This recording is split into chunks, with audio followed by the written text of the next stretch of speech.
for your wedding day, you definitely want to use a mattifying primer. This is Pore-fessional by Benefit.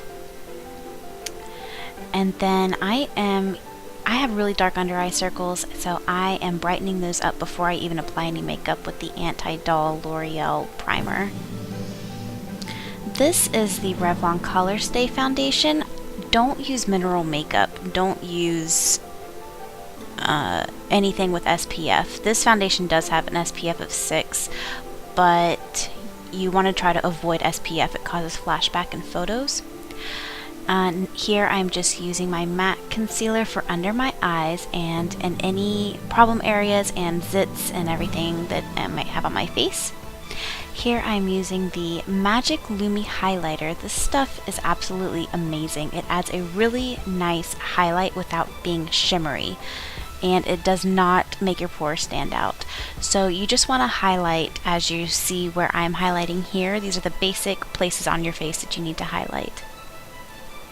And then just blend that out with your finger or whichever favorite method or favorite brush or sponge or anything that you want to use to blend it out.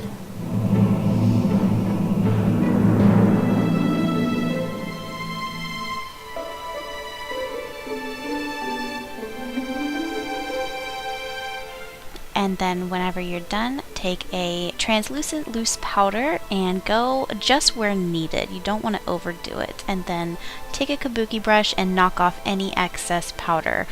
Any powder left over will cause flashback in photography.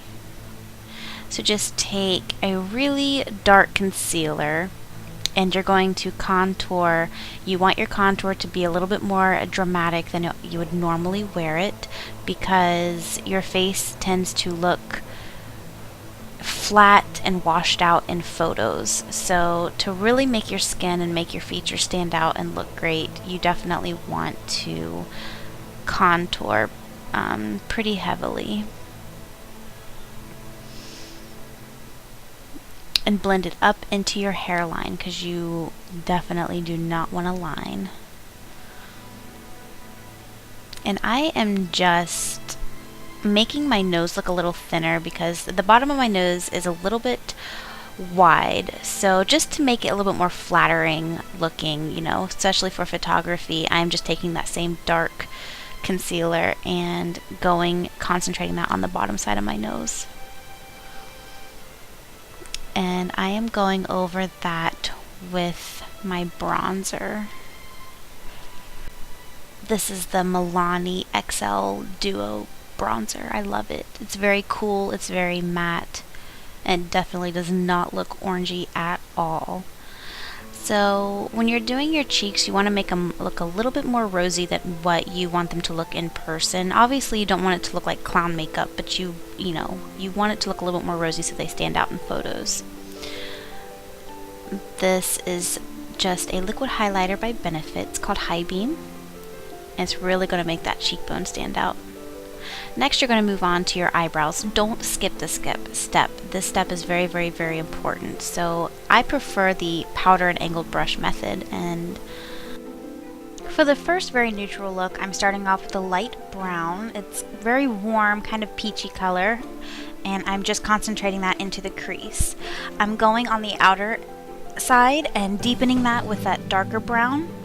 And as you notice, I also put that underneath my lashes. I was just out of frame, so I didn't get that on camera. And then blend everything out and add a really nice sandy color, shimmery, in the center and underneath the brow bone and as a highlight on the inner corner. Now for winged liner, I like to use this line from your lower lashes going up and using that angle to start the wing.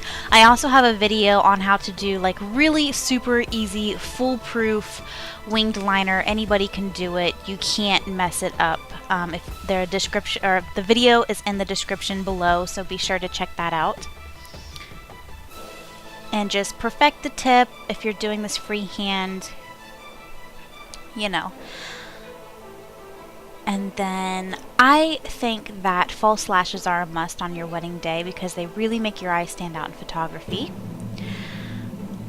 And don't forget to use waterproof. On the waterline, I'm just brightening it up with a white liner. And that is for the first look that's more of a natural look. It's not very dramatic, but if you want to amp it up, take a shimmery charcoal type color and deepen the crease a little bit more and add that underneath the lower lashes just to add a little bit of drama. And then I took a little bit of the black and I just intensified that very outer V, that very outer corner, and I blended that out. And that is all you have to do to add a little bit of drama and do the second look. Now, if you notice the thumbnail, the eyes are a little bit different in the more dramatic look. So if you want to know how I did that, all I did was add some black eyeliner on the bottom. I took the gray color that I use on the outside and I stuck it in the inner corner.